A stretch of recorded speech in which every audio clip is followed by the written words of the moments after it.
Councilmember McPherson? Here. Councilmember Biggs? Here. Councilmember Laraway? Yes. Council President Bruce? Here. Mayor's. Here. And if you'll join me for the Pledge of Allegiance. I pledge allegiance to the flag of the United States of America and to the republic for which it stands, one nation, under God, indivisible, with liberty and justice for all. Thank you.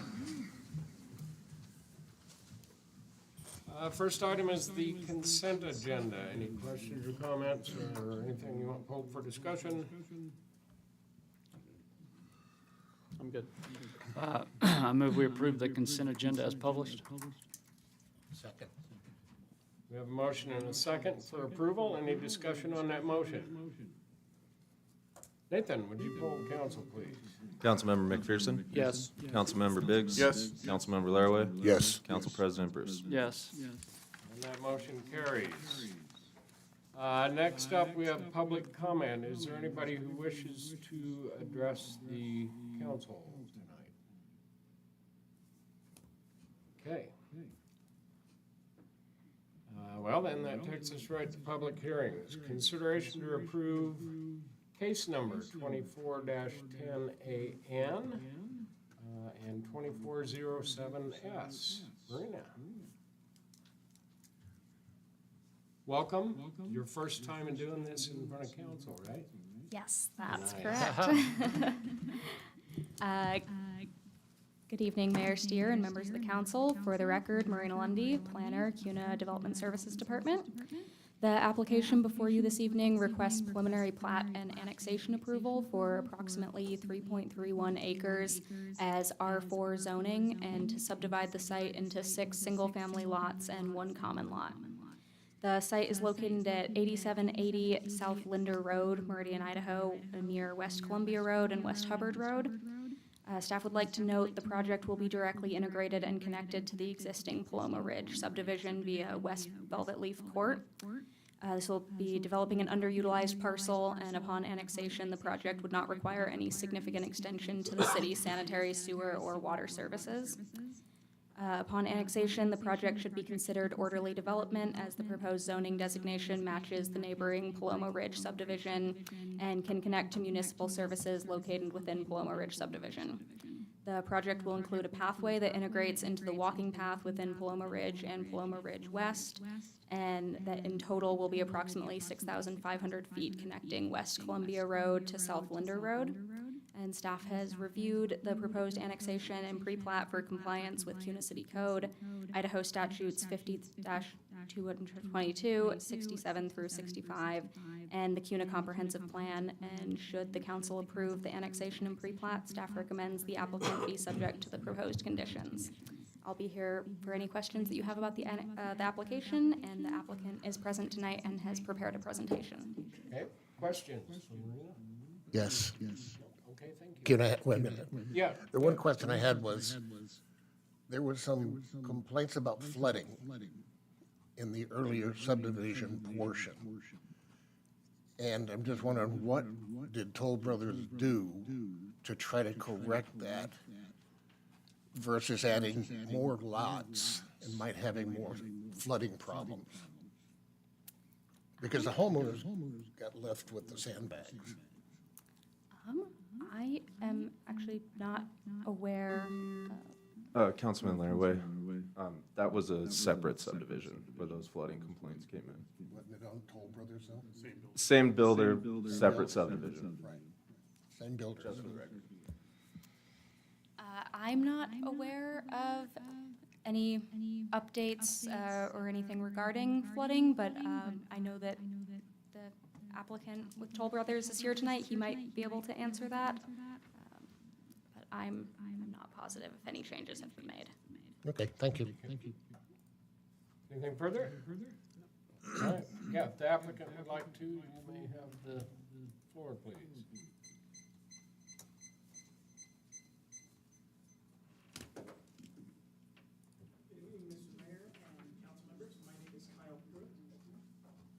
Sorry, excuse me, I apologize. once again.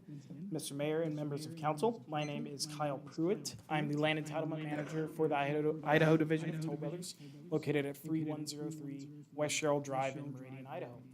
Before you tonight, I would like to thank Marina also for her initial presentation on the project. Her coordination on this project has been greatly appreciated. Again, this is for a preliminary plat and annexation of Paloma Ridge South subdivision. I do have a presentation. Is this a presentation, Marina, or do I need to go to any other tabs? No, you can control it just. Just here? Okay, perfect. Hopefully, okay, there we go. Sorry about that, everybody. Again, this is for Paloma Ridge South subdivision. I think we can kind of skip over some of these items because a lot of these have been already incorporated into the already existing Paloma Ridge subdivision, which this is adjacent to and surrounded by on two sides and also across the street on the west, which is Paloma Ridge West subdivision, but it has also been incorporated into the HOA. And within Toll Brothers, we do consider Paloma Ridge and Paloma Ridge West essentially the same subdivision. But again, this is the parcel that is located to the south. Excuse me, I can go down there. Perfect, right here. So again, this is located to the southwest of Paloma Ridge subdivision. It's approximately 3 acres, and we propose building 6 single-family residential homes on the subject site. And we are not asking for any deviations from current R4 zoning designation, as that is what we are requesting to be annexed into the city as. I have added some, on this slide here that you can see, I've added in parentheses for the property size. This property size is 3.31 acres. I've added in parentheses Paloma Ridge as a whole. So if this is integrated in the project and we'd consider it for all intents and purposes Paloma Ridge, that would bring the entire site up to 138 acres. Total units, we would be looking at 354. This portion of the project, because it's 6 homes on just over 3 acres, we're looking at a density specifically for this at 1.8 acres. That would bring the project as a whole to 3.4. These homes will have a significantly larger lot size at about 13,000 square feet. And the collection that we would put here is actually our largest floor plans that we offer within the subdivision. The average home is about 2,400 square feet. So larger homes, larger lots. And one quality of life aspect of this that I would like to point out is that we currently do have an extensive trail network that goes around the exterior of the site, and those the pathway plan, it runs along both the Painter Lateral and the Cuna Canal. So essentially, this would help integrate. It would complete the pathway to the south along the Cuna Canal, and then it would connect it to Linder, so that would create a more complete pathway network, because it did dead end just to the east side of this property. So that would complete that connection to the west and add a complete pathway for the subdivision. So currently with Paloma Ridge, we do have 3 more phases left to record. We're planning on recording or hoping to record Paloma Ridge West number 2, which we consider phase 8 of the project. This summer, we would then complete and record phase 9 in this December, and then we would then record hopefully phase 10 in January, and then this, if all things go as planned, we would hope to record this plat next summer to finalize the subdivision. We also, Paloma Ridge did incorporate approximately 8 acres of commercial. I believe it's 5 lots that are currently hoping to sell at any point. And then this would be phase 11 to close out the subdivision. Again, we did offer some open space again with the continuation of the pathway. I believe it's about a little bit less than half an acre of open space, which, because of the small size of this, there's technically not a required open space through city code, but we are at about 11% just for this site. Going through my notes from our initial pre-application meeting with the city, one change that I was going to propose to the city was that we did show that our trees along that pathway, along Cuna Canal, We do show those on the south side of our pathway. I did have a note from Troy and city staff asking us to move those to the north side of the pathway. So I guess from what you see here, that is just one change. That was an oversight on my part. It was not incorporated into this current plan. So if the city would like, we would still like to move those trees from the south side of the pathway to the north as requested by staff at our pre-application meeting. It just was not incorporated tonight. And again, that's an oversight on my part. So I'd like to apologize. Again, this site will feature a will collection. They are our largest homes offered in the site. There's 5 different floor plans, 3 single-story, two-story plans, and each feature a range of exterior elevations. And that is all I have for you tonight. And I stand for any questions. Okay, questions for Mr. Pruitt?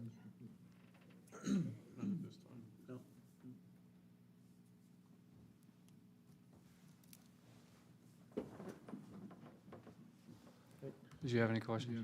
I still have the same concerns as when I spoke earlier. Absolutely. So I believe the subdivision that you were speaking on was Sterling Ranch subdivision. And I did speak with he's essentially our warranty manager for Toll Brothers. And, you know, we can't point to a specific issue that, hey, when it comes to inspections, because we have to go through a couple different inspections, both internally with Toll Brothers. We have at least 2 inspections that includes a crawl space, and we have to go through a city inspection before we get a certificate of occupancy. And unless there is a weather event that brings a significant amount of moisture, we're not going to catch that issue, because unless that water is seeping down into the ground and then it hits clay, and then rather than seeping, keep going down into the ground, it's going to start spreading when it hits that clay and go, unfortunately, into crawl spaces. To my understanding, at Paloma Ridge subdivision, we have not had any water incursion issues in any crawl spaces so far, and we've sold over 100 homes. I'm not entirely sure how many we've closed on, but to my knowledge, he was not aware of any water incursion problems at Paloma Ridge. We did have water incursion at Sterling Ranch. We absolutely did, and to my understanding, sump pumps were installed, and even I'm not entirely sure how many French drains, but I believe some homeowners did take it upon themselves to install French drains. That's not something that is typically offered with each home by the builder, but as these concerns did progress, I know that some homeowners, I can't speak for them, but it's my understanding that some did install French drains around the home to help divert that water. Unfortunately, it just diverts the water at that level, so if it hits clay again, it's going to do the same thing and just hit that clay, spread out, and go into crawl spaces. To my understanding, and again, I can't speak for these homeowners, but my warranty manager did let me know that outside of these extreme weather events, it seems that the sump pumps did do their job, and that there hasn't been, at least recently, not that I'm aware of or that he was aware of, there hasn't been any reoccurring recently incursion issues.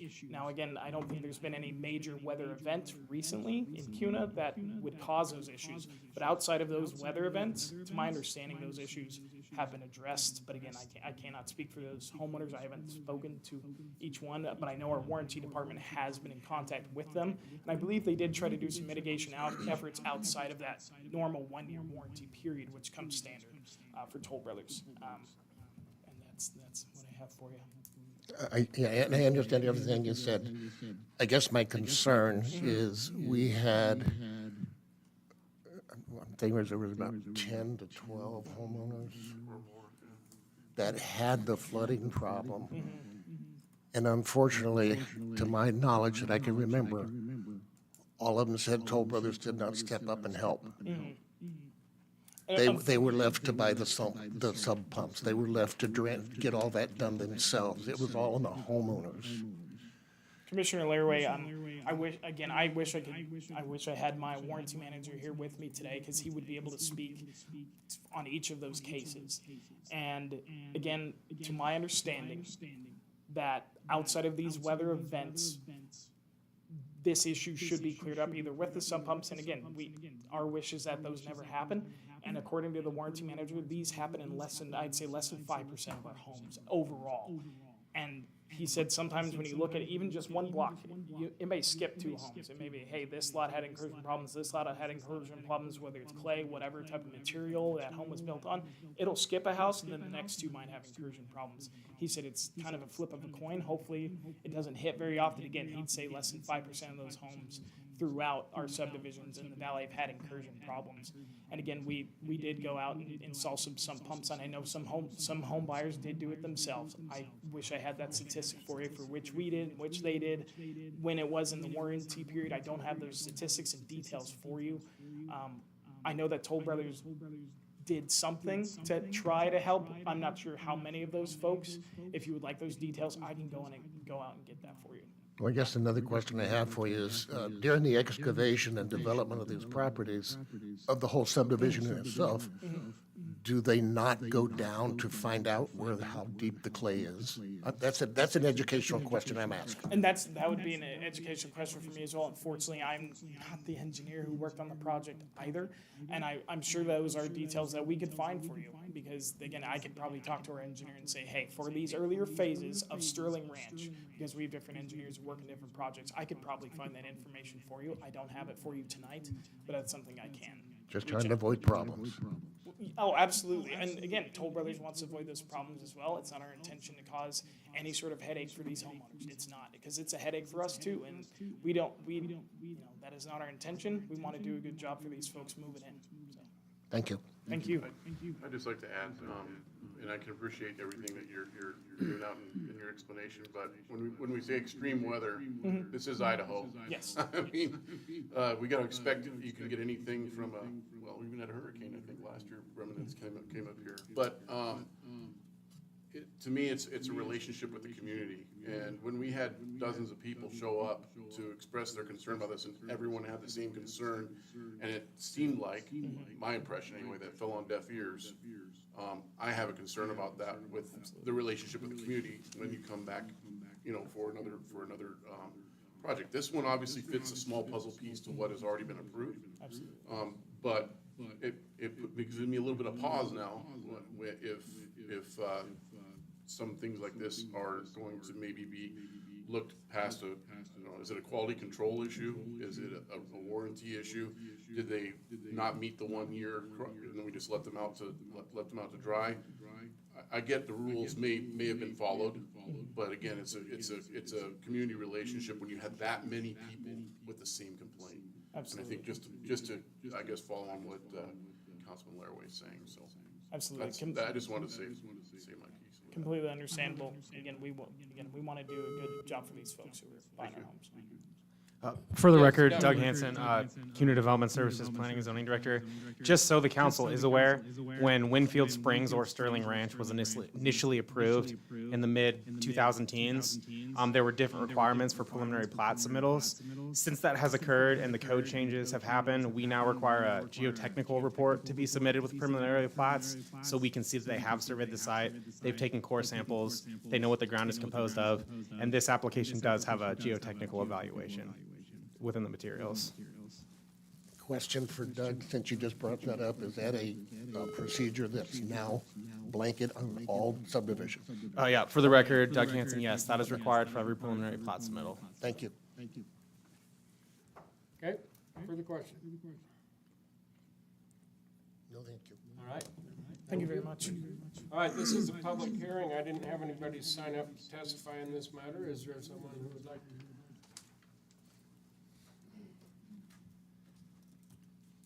I'll even uncap your pen.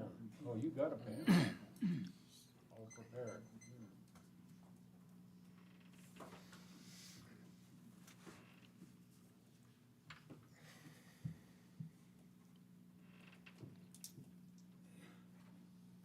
Mr. Rocco, you may have the floor. Councilman Laraway, thank you for having a long memory. Thank you. Thank you all for having a long memory. I would implore you to not approve this annexation. And I would, as he mentioned, I would have the engineer come in from when it was Sterling Ranch, and maybe have the warranty manager come in also. Because as you remember, there was about 12 homeowners that came in. There's 25 homes that are affected, and they still have problems. there's people that have spent over $30,000 for remediation. What Toll did was very ancillary. It was just, they threw in a couple of pumps. There was really never that concern. And you know, also they built Timber Mist 4 or 5 years earlier, and now Timber Mist people, because we were getting so much attention as to the problems we were having, the Timber Mist, which is a Toll development, also has crawl space problems. Because of that, then it goes out a little bit further, and there's people in Star, I know we're out of CUNA now, but there's a development in Star that they're currently building that is having, and there's really no resolution to it. So again, I'm just here to just implore you to just delay this until they can actually answer a little more thoroughly. Thank you. Mr. Rocco, can you state your name and address for the record? Thank you. Michael Rocco, 1286 East 40 Erie Street in CUNA. Thank you, sir. Okay, anybody else who wishes to testify in this matter? Okay, seeing none? I move we close evidence presentation and move to deliberation. Second. Motion's made and seconded. Any further discussion on that motion?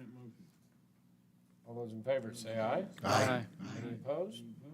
Motion carries. Mr. Mark, do you? Rebuttal. There's a rebuttal opportunity for the applicant. Oh, okay. Oh, yes, sorry about that. Rebuttal. And since we closed, you'd have to reopen, sorry. I move we open evidence presentation and allow for the developer to his rebuttal time. Second. Motion's made and seconded. We didn't vote on the last one, does that? No, we didn't vote on it, or did we? We did. We did, all right. All right, all in favor, say aye. Aye. All opposed? Motion carries. Here we go. Back All on right, track. again, this is Kyle Pruitt, 3103 West Sherrill Drive, Meridian, Idaho, 83642. Again, to speak to the previous subdivisions, I'm sure there are some geotechnical reports I may be able to find. I'm unfortunately not entirely sure if we have them for each of those subdivisions. We do have one for Paloma Ridge that I can pull for you. Secondly, to my understanding, after speaking again with the warranty manager, the sump pumps, again, when it comes to water incursion, there is no magical fix-it button. This will never happen again. The sump pumps will assist in keeping those crawl spaces dry. That is the main thing, and especially when it comes to builder, when we do the landscaping, the main thing is grading. Those help push that water away from the home. And I know sometimes, and again, this is no fault of the homeowner themselves, but when other landscapers come in and install landscaping, maybe the grading wasn't done correctly. The builder, unless we installed ourselves, we're just unsure of that.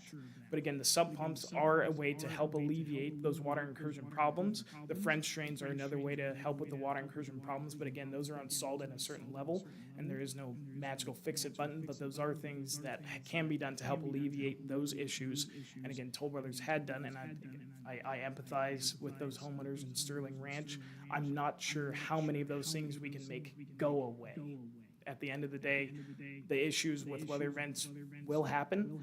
And again, I'm just not sure that we can ever keep it from not happening again. The sump pumps are a way to do it, or the water, or the French drains are a way to do it. But outside of that, I'm not sure how many other steps can be taken to alleviate that issue specifically.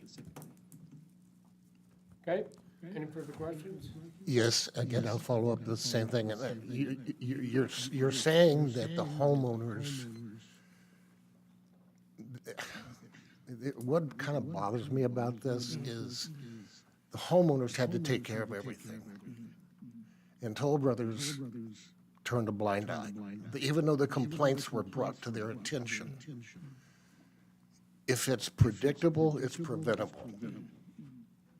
That's what I'm looking at as far as what are we going to do different to protect the citizens of CUNA from buying a dream home and turning out to be a nightmare that's going to cost them $30,000 plus. What is Toll Brothers doing different? Because you have another, I think, 80 acres on Columbia near 69 that you're looking at also. Again, the most that I can say now is that we are gonna adhere to city code. We're gonna do all that our can at our inspections to make sure that these homes are built to the quality and the code of the city of Kuna and to Toll Brothers. I can go back and ask our warranty manager to see what kind of correspondence we can pull up for these homeowners at Sterling Ranch to see what was done, because unfortunately, I'm not sure of each step that was taken with these homeowners. I can find out for you, but at this time, I don't have those specifics for each homeowner. And I want to say that if it was within the warranty period and beyond, and even slightly beyond, I can't give an exact number, but I do know that our warranty manager does a good job to try and help folks as much as he possibly can. And I'd like to say that we did some things to help address that, and I can find those specifics for you. And please understand, I am not downgrading the quality of your homes. I'm talking about the excavation portion of this before foundations were poured.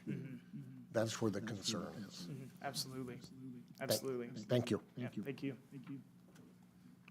Okay, anything further? Now I move we close evidence presentation and move to deliberation. Second. Motion's made and seconded. Any further discussion on that motion? All those in favor say aye. Aye. Aye. Any opposed? Motion carries.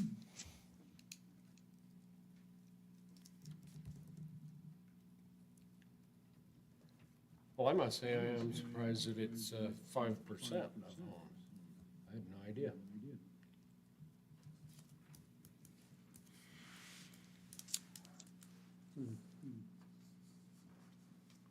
Do you want to start, or do you have any thoughts, or? I don't know, I think I'd like to hear the answers about the commitment to, Sterling Ranch owners, if there's gonna be, by city code, there's, like Doug explained, sounds like that issue has been resolved, but it doesn't resolve what happened to the Sterling Ranch folks, by the builder. Mark Bybee, city attorney. I feel like I have to weigh in here because I'm quite concerned that we're going to possibly decide an application about this plat and about whether this plat complies with city code based on events that have happened in a separate subdivision entirely unrelated to this plat. This is about, plat applications are about whether they've satisfied the requirements of city code, whether they complied with process, whether designs of the plat are appropriate. And adding this criteria goes outside of, holding them to the standards of city code. You're basically saying you have to satisfy the homeowners in a separate subdivision. You have to deal with these warranty claims, and I don't find that to be consistent with how LUPA works, how your city code works, and so I'm concerned about applying that type of standard to approval of a plat on an entirely different project. So as my advice, I dissuade you from using that as a decision-making criteria on this application. May I say something? Yes, go ahead. I kind of disagree with you because here's my point. It might be a separate subdivision, it might be a different phase, but we are turning over homes that are built by the same builder that caused that problem. So if we can't protect based on allowing certain, I'm not going to use any negative word, if certain builders that have a history of poor products, I don't see that being wrong. I guess I'd point back and say, what criteria of city code have they not applied or complied with in your platting process? That's how I'd respond, because you're saying there's a problem with the prior product. So in this application, how is their application not in compliance with city codes and standards? I guess I'm losing the logic in this, is that the same builder, we had people in this audience months ago complaining and talking about the flooding that existed in their home that was built by this builder. So there has to be some, I understand what you're saying is all the boxes have been checked, but if we're here to prevent stuff from happening, it seems feasible that we should be able to do that. And if there's a decision to deny a plat, it needs to be based on not complying with the procedures and requirements of what is needed to get a preliminary plat approved. And I think when you talk about this issue, maybe it has to do with a grading issue, an excavation issue, as you cited. I don't see that as a platting problem. That has to do with the turning of the dirt at the construction phase. And we're talking about a plat approval. I guess if there's errors in the plat with grading, I don't know enough about plat designs to say whether or not they have grading plans and elevation plans. That would be an engineer question. And so if there's a serious flaw in that causes, that doesn't comply with code, that causes these incursion issues, that's one thing. And if your staff is telling you that, okay, but if it's a construction and excavation process that happened in an entirely different neighborhood, and we're gonna say that now this plat doesn't comply with city code because of that, I don't see the connection. There's a factual disconnect between flood incursion in another neighborhood for issues that or for reasons that I don't think are even clear to this council. I don't think those facts are in the record. I don't see how that connects to denial of a plat for non-technical compliance with your code requirements. Yeah, the only comfort I find in this is that Doug had brought up that they have changed the standard for this excavation, and with samples you brought up. That's my only saving grace that I see in this. That changed something in the process. So, thank you, and I understand what you're saying.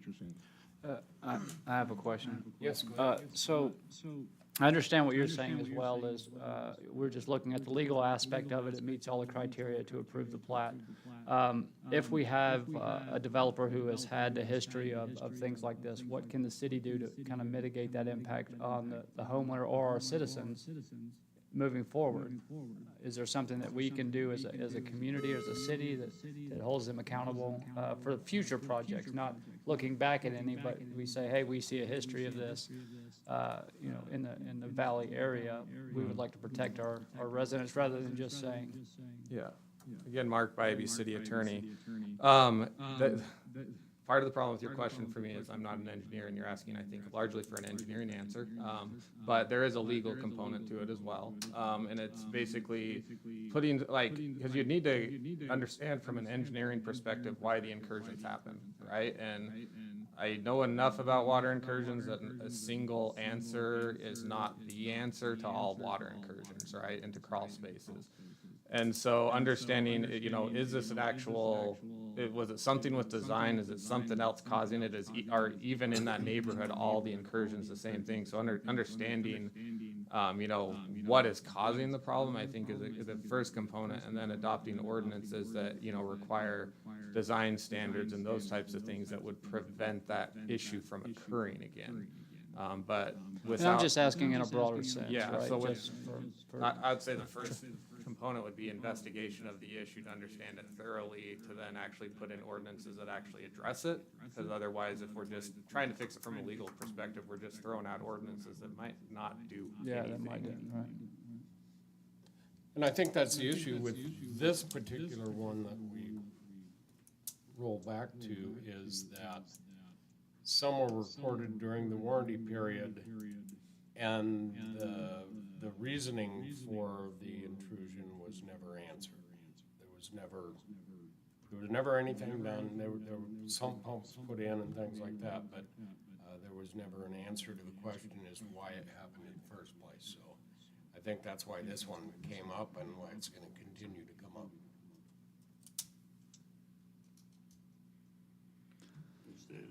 Anything further?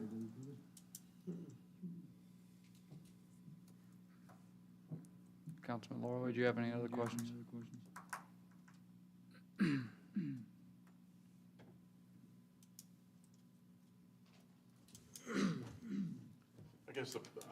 I'll throw this part out there, the quality control part, and the aftermath. So if it meets standards at the time of build, or when they're putting in the plat, application, and the house falls down, hypothetically speaking, and then it happens again and again and again, we're going back to the original question I think Councilman Laraway had, or I think that you brought up, was that how do we hold that particular builder Accountable for it, accountable? right. And I don't know that answer. other than modifying code for, you know. And it's something we could look into, for Well, and it's been addressed with their the update The to one the, code update, yeah, that- geotechnical surveys they do. Yep, evaluation. do you have anything further? No, I think we need to keep Yep, the focus on this what's one. in front of us, not something bad that happened elsewhere. That's, I think we're getting too far off. I understand everyone's point to that, but Yeah. the point is this 6 houses in the corner to fill in this I agree. current subdivision. And I get it. I mean, there is an issue there. It still needs addressed. It'd be great to get all that info from Mr. Pruitt, but, Yeah. yeah. Councilman Biggs? Councilman Laraway?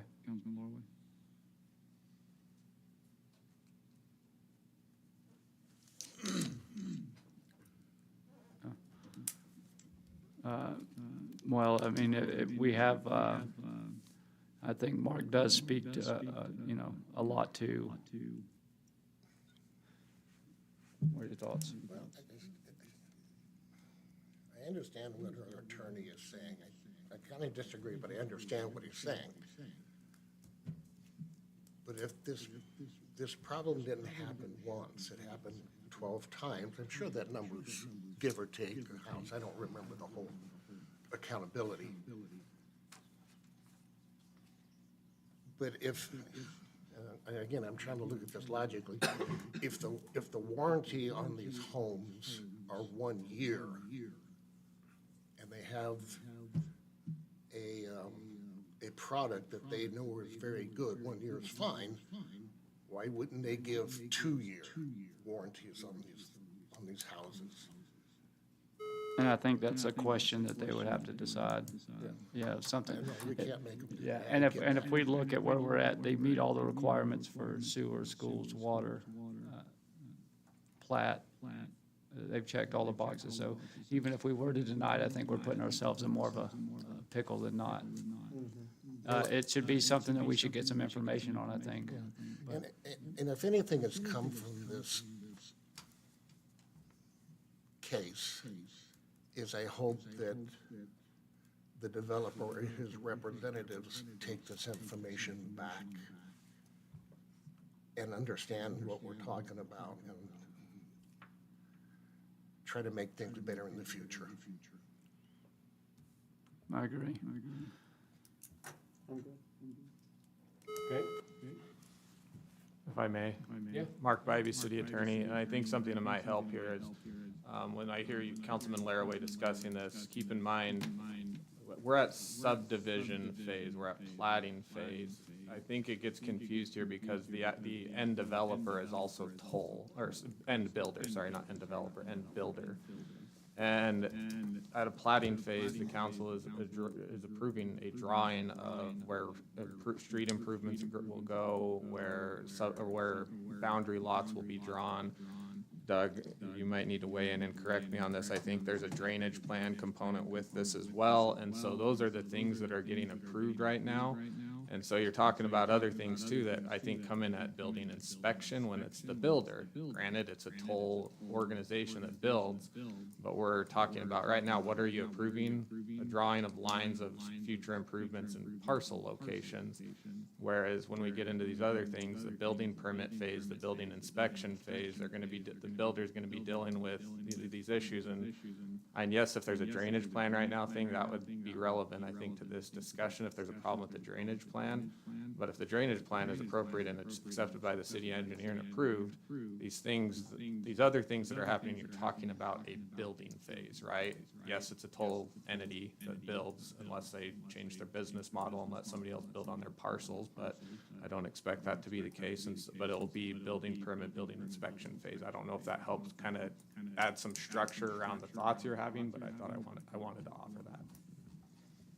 Thank you. I don't have anything else. I move we approve case number 2024-10AN and 24-07S. Second. All right, we have a motion and a second for approval. Is there any further discussion on that motion? All those in favor, say aye. Aye. Any opposed? carries. That brings us to consideration to approve case 2501-S, preliminary plat. Marina again. She's busy tonight. Good evening, Mr. Mayor and members of council.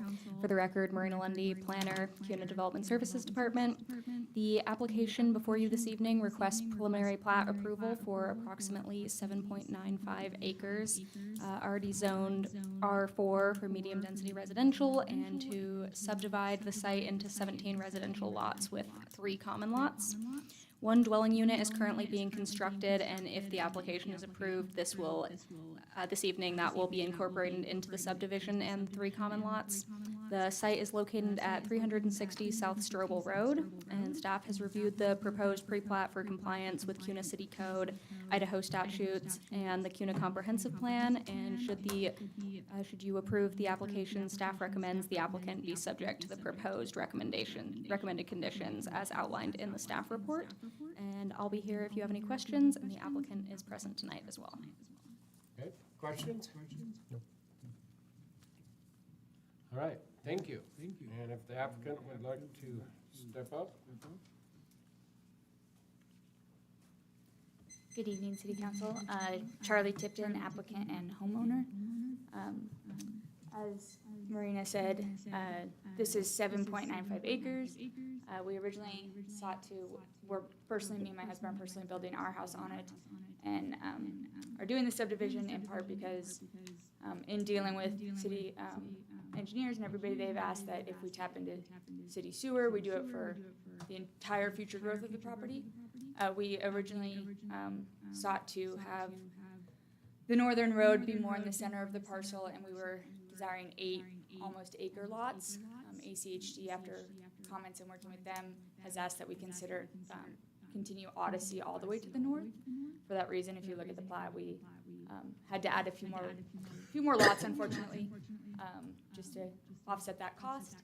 But we really are, as homeowners in the subdivision, trying to give back as much as we can to the city in this development. So you'll see there's greenbelt access and a path that extends all the way around to continue it up. We've tried to make the lots as big as possible. Our average density is 2.39, and we were giving back almost half an acre through a park and greenbelt access. Yeah, so if you have any questions, I'm here to answer those, but I hope it satisfies the city's plan for some diversity in residences. Okay, questions for the applicant? No, ma'am. Thank you. All right, thank you. All right, this is a public hearing, and I had Sid Anderson sign up to testify. Is there anybody else who wishes to testify in this matter that didn't get a chance to sign in? Okay, go ahead, sir, you may have the floor. Good evening, mayors, council members. Sid Anderson, 2500 East Rock Falls Lane. I live and own the property adjacent to this project. And as was stated, originally the applicants had planned to do 8 lots.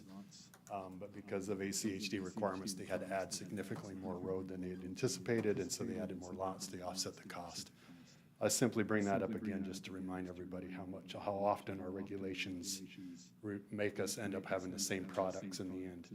And obviously, these are still larger than most lots in CUNA, nearly a half acre until you subtract the roads and common lots. But this project does increase the diversity of housing stock within the CUNA, and it does fit the rural nature of the community we have there. And for that, I support it, and I'll answer any questions if you have any. Okay, questions for Mr. Anderson? No, sir. Okay, Thank you. Thank you, Mr. Anderson. All right, anybody have anything else they wanted to testify on this? Okay, seeing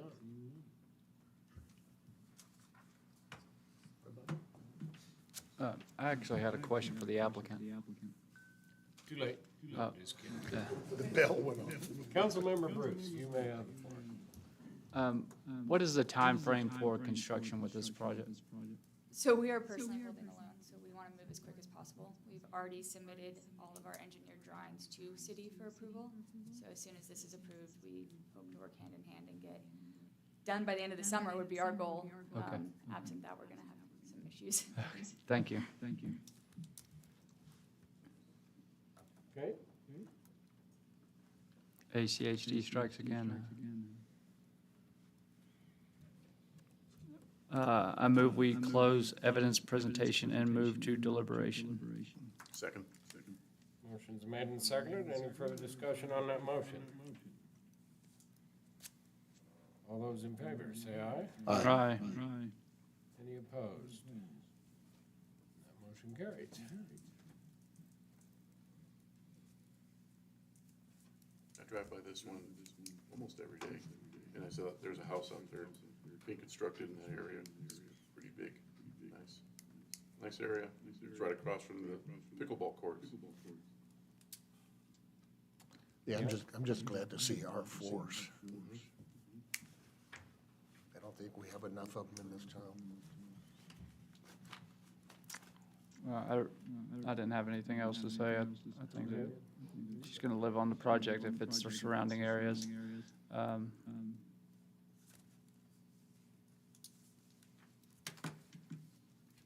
didn't see any.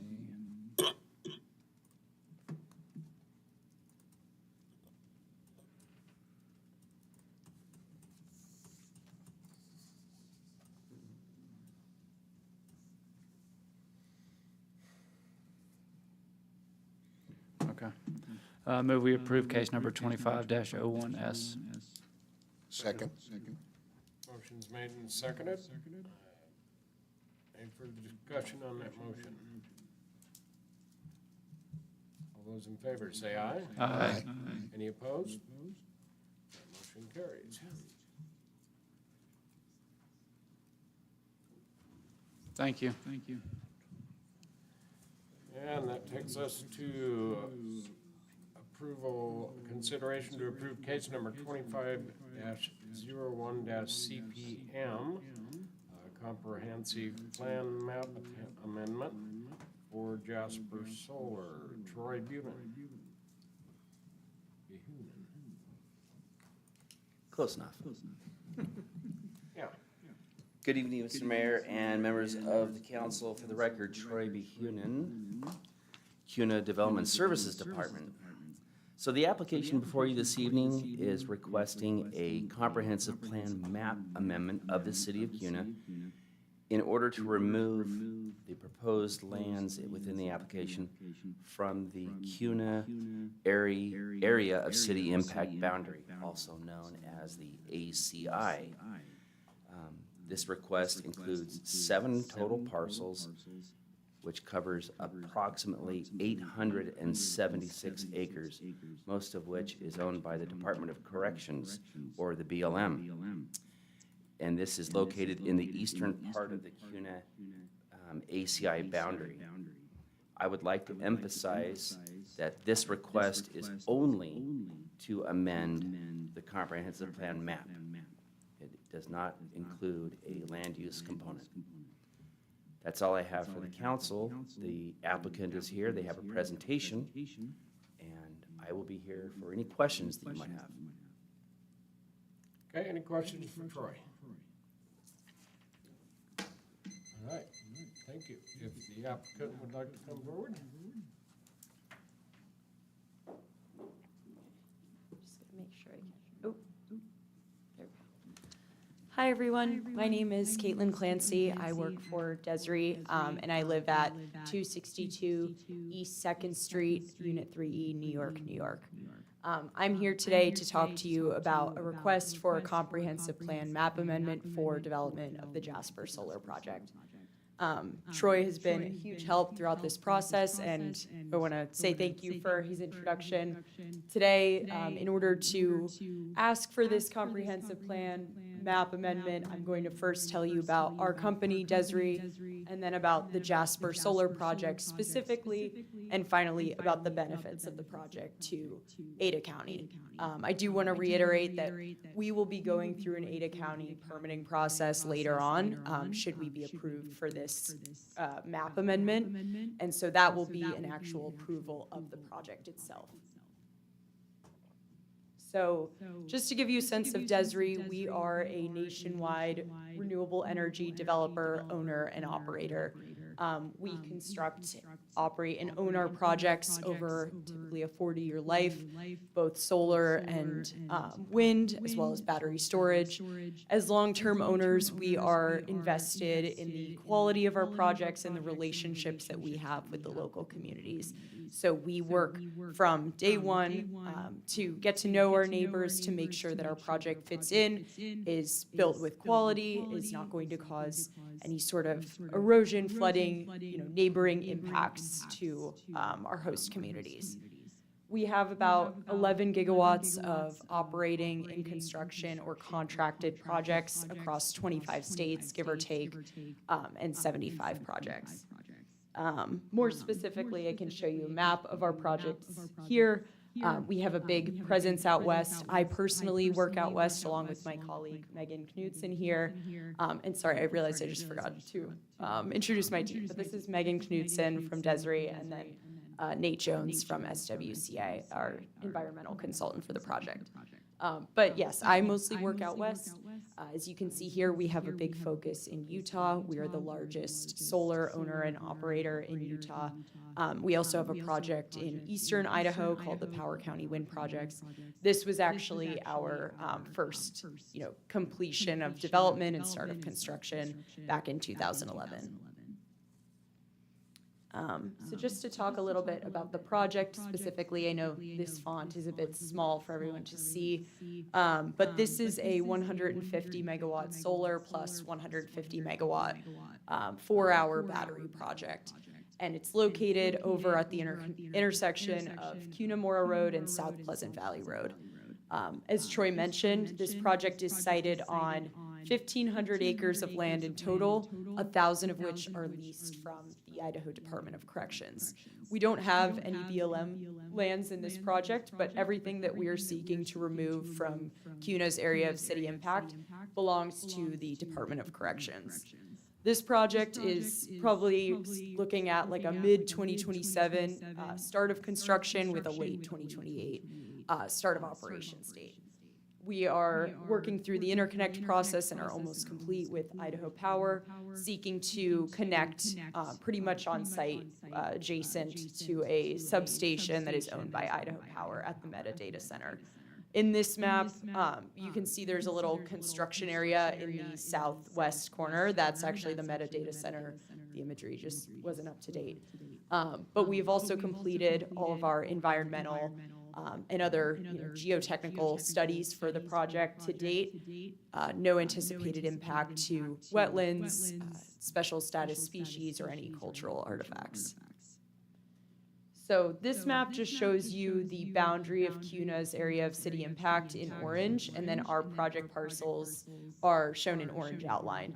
So you can see roughly half the project, or 877 acres, fall within CUNA's ACI, whereas the other half falls east of South Pleasant Valley Road and is not included.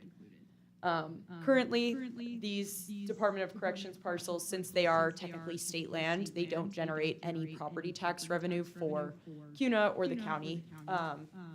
So removing them from the ACI will not have an impact to CUNA's property tax base. We are also not seeking to change the zoning here. This is going to stay zoned as rural preservation land and will instead just be under the jurisdiction generally of the county.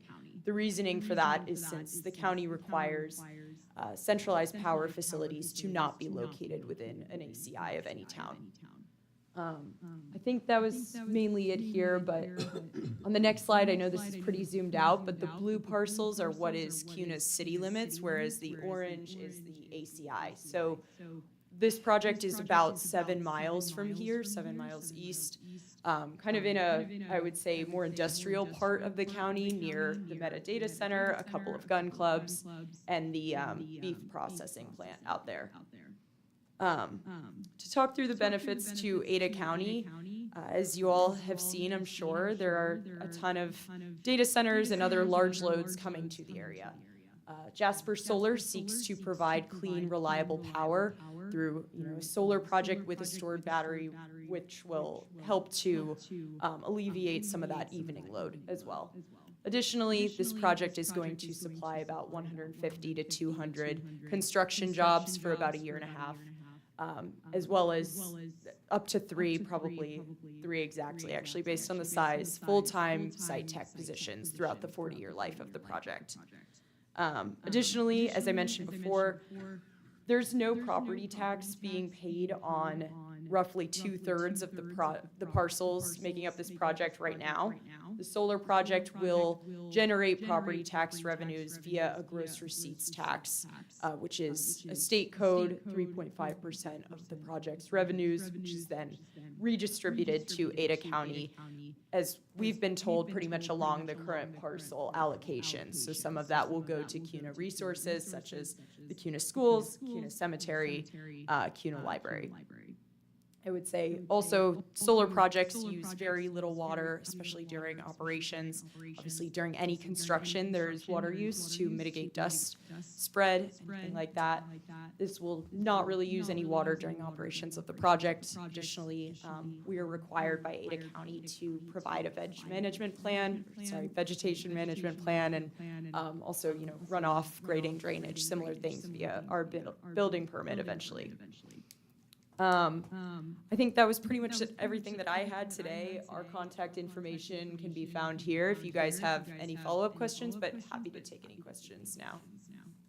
Okay, questions for the applicant? Yes. I have educational question.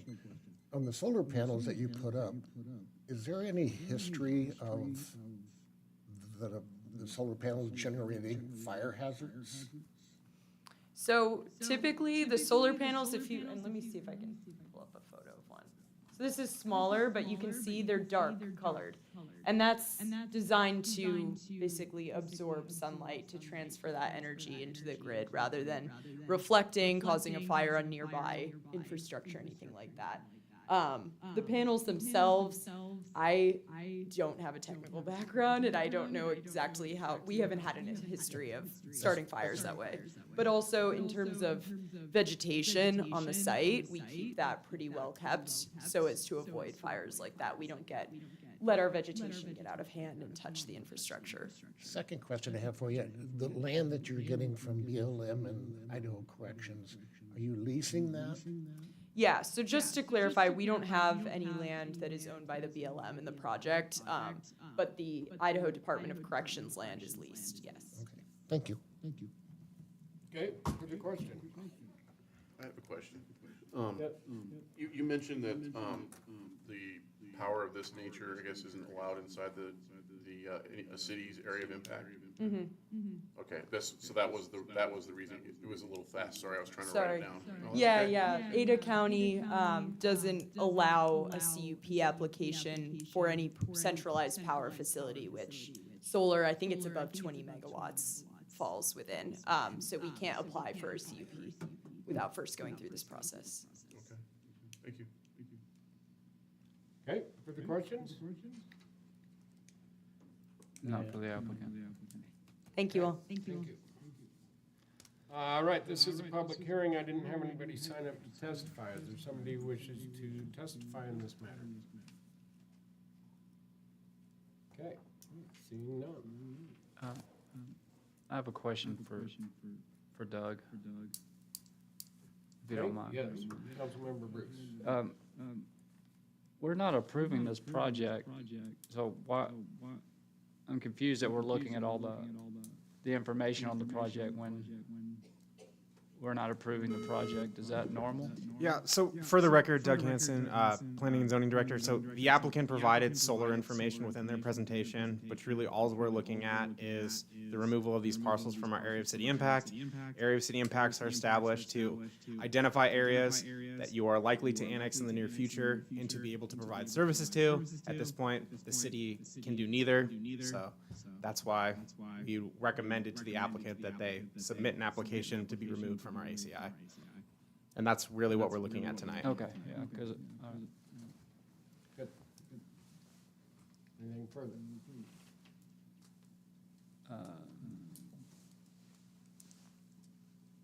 Greg, or Councilman Pearson? I move we close evidence presentation and move to deliberation. Second. Motion is made and seconded. Any further discussion on that motion? All those in favor say aye. Aye. Aye. Any opposed? That motion carries.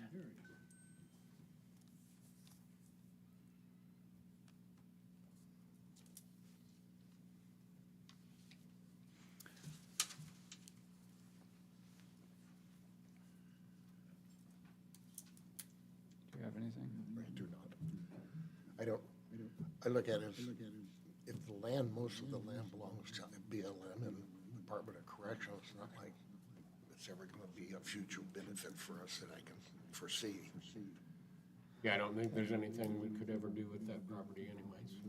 Unless the prison builds another prison on it, but And it leaves it to Ada County to make a decision. Right. Do you have anything? No. Councilman Biggs? I move we approve case number 25-01-CPM, the comprehensive plan map amendment. Second. Motion is made and seconded for approval. Is there any further discussion on that motion? All those in favor say aye. Aye. Any opposed? That motion carries.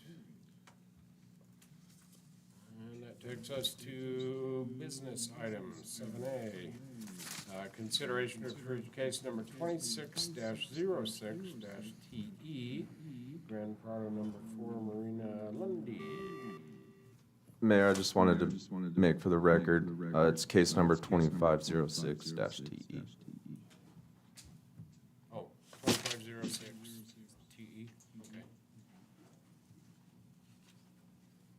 Hi, you may have the floor. Good evening, Mr. Mayor and members of the council. For the record, Marina Lundy, Planner, CUNA Development Services Department.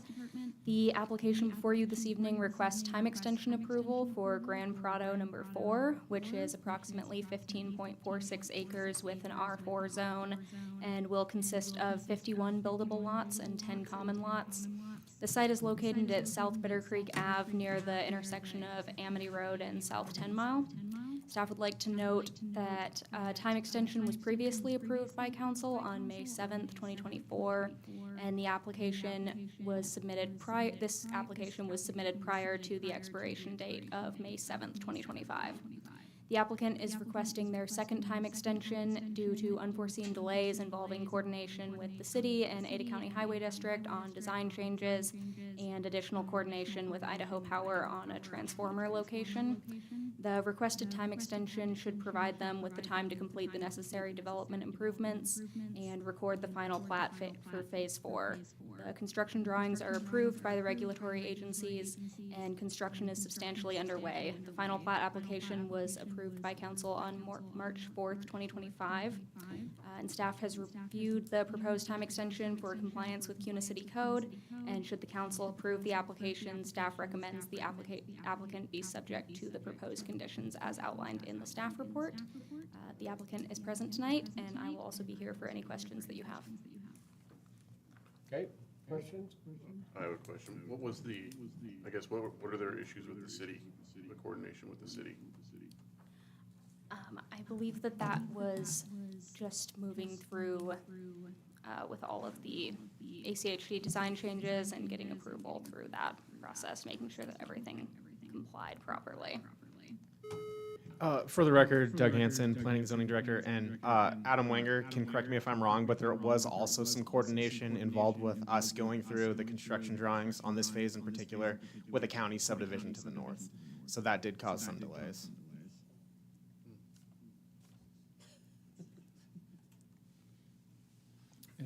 I have a question. Yes.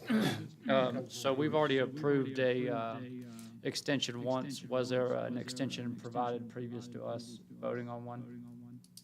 I know that this may be for Doug, actually. For the record, Doug Hansen, so there was a time extension previously approved by you. With recent code changes, any time extension that you hear, it's coming before you because this is the second request or a subsequent request. Because I think we updated our code to where you could approve one The first year, right? the first year. one. And then we start approving them after that. So are we on the third one or are we on the second one? For the record, Doug Hanson, Planning and Zoning, this is the second request. Staff would also note, as a part of that code change, time extensions used to be good for 1 year, they are now good for 2 years. Because we were finding that just the timelines in general, their ability to mobilize and build out a subdivision, 1 year was just not enough to complete it based off of our review timelines and them actually making the improvements.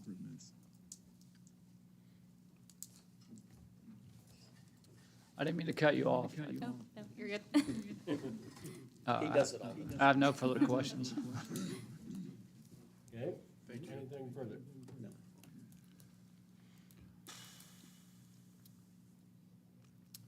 No. I mean, I guess since it's Doug's fault. Yeah. No, you know which section this is. It's difficult because of the connection of that other sub and. Right, right. I don't see an issue with it, do you? Anyone else? I move we approve case number 25-06-TE. Second. Motion is made and seconded to approve case number 25-06-TE. Is there any further discussion? All those in favor say aye. Aye. Any opposed? And that motion carries.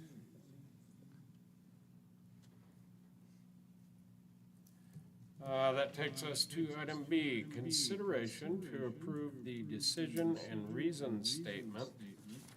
Case number 24-01-CPM. Comprehensive Plan Map Amendment 24-01-ZC rezone, Gemstone Technology. Doug Hanson.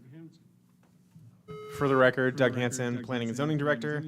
No formal presentation prepared for you this evening. This is just the decision and reason statement for the Gemstone Technology Park. Traditionally, you will see these on the consent agenda, but it was moved and it was previously tabled for us to get the MOUs signed by Diode as a condition of approval. And we are here to answer any questions you may have. And those have been signed now. So. You say they have or they haven't? What's that? You say they have or have not been? They have been signed. Except for the next item on the agenda is for you to permit me to sign them, so, but they have been signed by the applicant. Go ahead. Oh, the letter that came in from the school district today that wasn't in the packet. I don't know how we had that added into the. Well, it wasn't added into the packet, no, because it was sent Just today, right? I didn't know if we had to. And it's really not part of the reason statement, so. That was sent to you, and so I forwarded, or it was sent to me, and I handed it off to you because I couldn't tell by the way they sent it, who they had sent it to, so that's why you received it this evening. However, I didn't receive mine until this morning. So. Mark Bybee, City Attorney. Mark Bybee. I'll just offer that you're approving basically a written version of the decision you've already made, right? And the decision you already made is based on the record of proceedings that occurred in the public hearing. And so those late submissions like that are outside of that public hearing process, and so that's why it's not, it was late for this meeting. It was definitely not part of the public hearing. And I point this out because if this case were, to get reviewed in any regard, meaning to like a judicial review or something like that, the record is the public hearing record in the written decision. It's not things that happen outside of it. And so that's important that our decisions be based on what was presented during the public hearing. And I have a question, if I could. Yes. Since we approved this project, I've had several folks reach out to me about different things. If I made a motion to do a reconsideration on these case numbers, since we haven't finished this project, could that be voted on? I looked through the Roberts Rules section. Since we haven't, expedited it out of our committee since it's not finished, could I make that motion? Mark Bybee, City Attorney. In regards to Robert's Rules, the city has not formally adopted Robert's Rules, and they don't govern in your procedure or process. You follow kind of something like Robert's Rules, but not Robert's Rules. As far as in city code, is it like the council as a whole voted, well, No, we obviously didn't. well, you voted on the application. Not everybody voted to approve. Right. That's what I'm saying. But this was already gone through that process, and so I am not aware of any motion or option that you have to essentially undo a vote that you already did. Yeah, I just don't, I'm not aware of that in ordinance. So what rules are we governed by as a council then? As far as like your procedural rules, I think there are some procedural rules in city code, fairly limited though, but most city councils in the entire state follow they just follow something that kind of looks like Robert's rules, but I'm not aware of any council that's actually formally adopted and said we follow their rules of procedure, those procedure and order. And so, as far as do you have authority as a council member to make that motion to reconsider? I'm aware in your city code and in state code that applicants and affected persons have the ability to seek reconsideration after a written decision.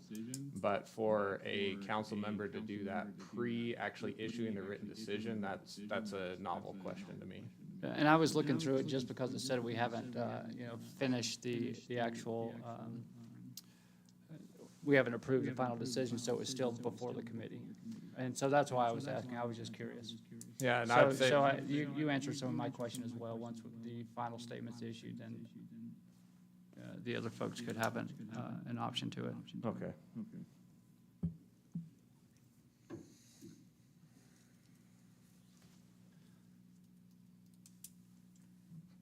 I don't have anything further.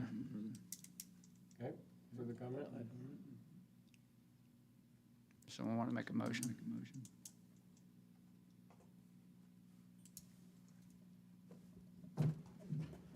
You can go ahead. Oh, sure. Make sure I'm on the right one here. I would then move we approve the decision and rescind statement case number 2401 CPM 2401 ZC. Second. Motion is made and seconded. Any further discussion on that motion? All those in favor, say aye. Aye. Aye. Any opposed? Nay. Nate, would you poll the council, please? Councilmember McPherson? Yes. Councilmember Biggs? Councilmember Laraway? Yes. Council President Bruce? No. And Mayor Steer? Mayor Steer, aye. And that motion carries. That takes us to B1, Resolution R41, 2025, authorizing the mayor to sign the MOU voluntary police contribution for Gemstone project.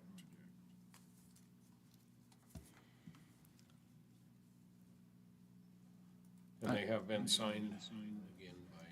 Do you have anything? I move we approve Resolution R41-2025. Second. Motion's made and seconded for approval. Is any further discussion on that motion? All those in favor say aye. Aye. Any opposed? And that motion carries. And that is all we had on the agenda for tonight. Does council have any announcements? I saw your, did you go to the school the other day, Mr. Mayor? Was that the school you were at? Yeah, I got to go to a couple different things, judging a science fair at the middle school. And, what else did I go for? Something else. I did have the honor of going to Sun Valley Monday before last to speak to the Idaho State Fire Commissioner Association at their conference, and I was actually president of that association about 12 years ago, so 13 years ago maybe, so. Well, It was nice to see those folks again. I did attend the housing committee, which was interesting. We had the Mayor of Star there, several mayors from different areas just trying to deal with housing for workforce. You can always go back and listen to that. I think they replay it, so it interesting to hear what different cities are doing to deal with their workforce issues. And then the fire ops training. I don't know if I talked to you since then. That was wild. Kicked my behind. Like a lot. Like a lot. You know, it's, you know, you're not only trying to carry a hose in to put out a fire, you're trying not to trip over it at the same time, so. And so what did that do to give you an appreciation for firefighters? A good bit, yeah. Firefighters, Yeah. really?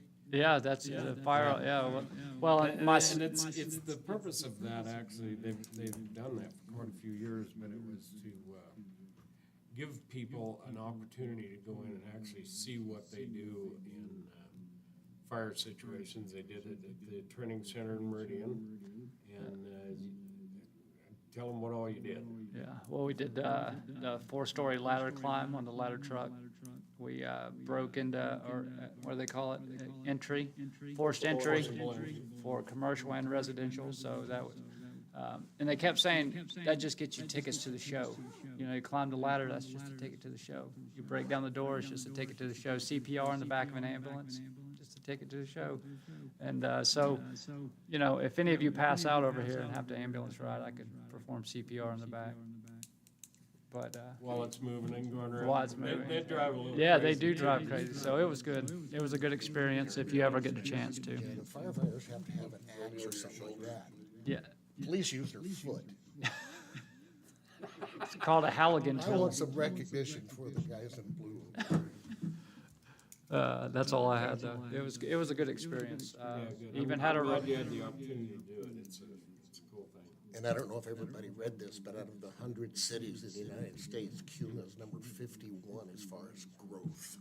8% if you look at the Compass Caldwell report. lead us out by just a hair. Stars up there. I've told Mayor Chadwick he can have that bonus distinction. Trevor would probably take it. He's at 9%. Stars at 9% growth. So, well, thank you. All right, thank you. Meeting is adjourned.